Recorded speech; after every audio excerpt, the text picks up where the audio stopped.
We are Onyx Imaging. We are the highest rated and most reviewed printer service center in Oklahoma.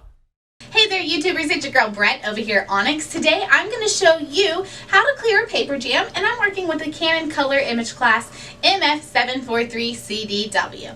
So the first thing I always do, I like to check the tray first because sometimes it's just the easiest one and sometimes it's right there. So if it is in your tray, it'll be right here. So easy, just go ahead and pull it out gently. You don't want to yank it. If you yank it, you can damage the sensors or cause, more damage to your printer.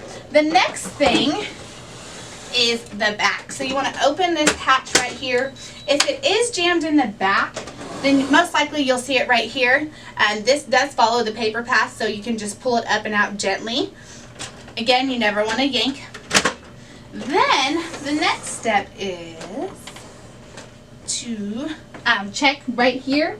If it is right here, once again, it does follow the paper path, so you can just gently pull up and out. If you guys are seeing a lot of jams, then your printer is probably due for a service. So if you guys are in need of any supplies or quotes, give your girl Brett a call and have a great day. Thank you for watching. If you're interested in how you can receive free labor on all of your service calls, as well as how to qualify for free printer upgrades, contact us today. We are here for all of your printer and office supply needs.